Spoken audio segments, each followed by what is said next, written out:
In your annual shareholders letter, you stated that you're looking for someone younger to possibly work at Berkshire. And I was wondering if you could expand on that. And how would I apply for the job? I think you just did.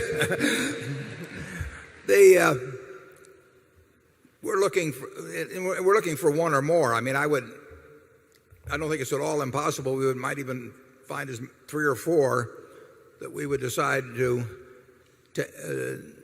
have run some money and to take a closer look. We're not looking for someone to teach. I probably didn't make that clear enough in the annual report. We're not going to be mentors or teachers or anything of the sort. We're looking for somebody that we think knows how to do it. And there are people like that out there. We've heard from 600 or 700. I heard from one that had a 4-year-old son. I thought that was quite a compliment that they thought. I mean, I knew a caveman could do my job, but a 4-year-old. But we're looking, and we have heard from a number of very intelligent people. We have heard from a number of people that have had good investment records in recent years, and in some case, sometime. The biggest problem we have is whether they would scale up, because it's a different job to run $100 billion than it is to run $100 million. And incidentally, and you can't do as well running $100 billion as $100 million in terms of returns. You can't come close to doing it. That doesn't bother us.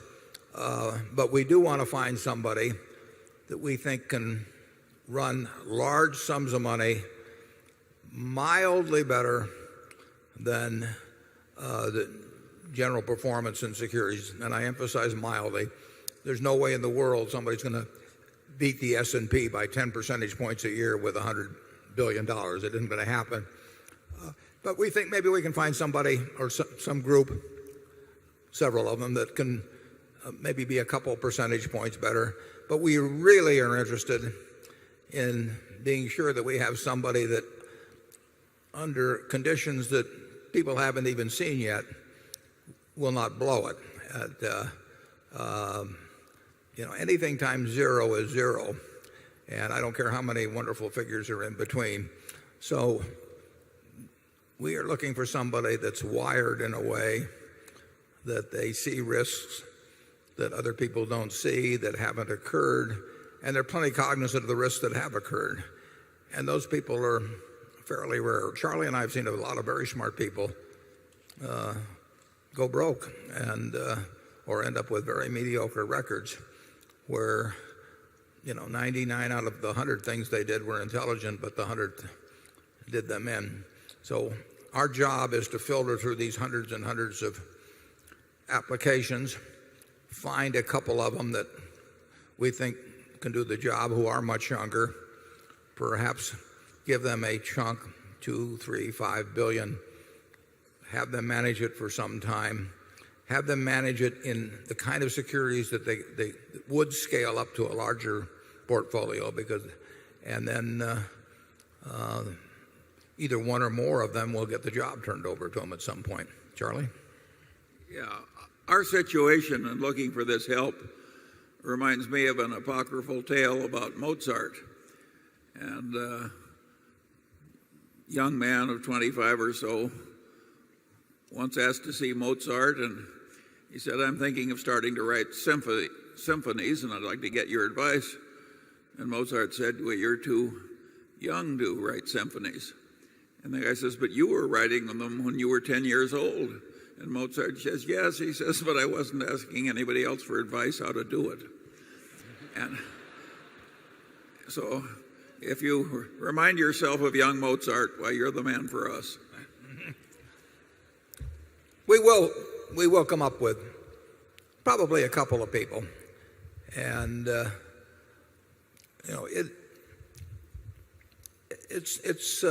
I've known people over the years. I've been in the job before. I mean, in 1969, I wound up my partnership, and I had a lot of people that trusted me, and I wasn't going to just mail the money back to them and say goodbye, because they would have been sort of adrift, most of them. And so I had the job of finding somebody to replace me. And there were 3 absolutely standout candidates. Any one of the 3 would have been a great choice. Charlie was one of them, Sandy Gottesman was one of them, and Bill Ruane was one of them. Charlie wasn't interested in having more partners. Sandy was interested in individual accounts and took on the accounts of some of my partners, and they were very, very happy, and they're still happy that he did it. And Bill Ruane set up a separate mutual fund called Sequoia Fund to take care of all of the partners, whether they had small amounts or not. And he did a sensational job. So I really identified 3 people in 1969 that were not only superior money managers, but that were also the kind that could never get you a terrible result, and that were terrific stewards of capital. Now, they were about my age at the time, so it was a universe that I was familiar with. And now I have the problem that the people I know that are anywhere close to my age, we don't want anyway. And besides, most of them are already rich. They don't care about having a job. But I have to look into an age cohort where I don't really know lots of people, but it can be done. And like I say, we did it successfully with 3 people in 1969, and it was done successfully in 1979 with Lou Simpson for Geico.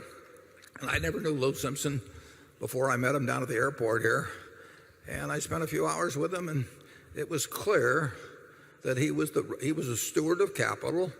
He was going to get an above average result, and there was no chance he was going to get a bad result. And he's been managing money for Geico now for 28 years roughly. So it's doable. It's a little more work than I like to do. I've been kind of spoiled, but I've got a job to do on it, and I'll do it.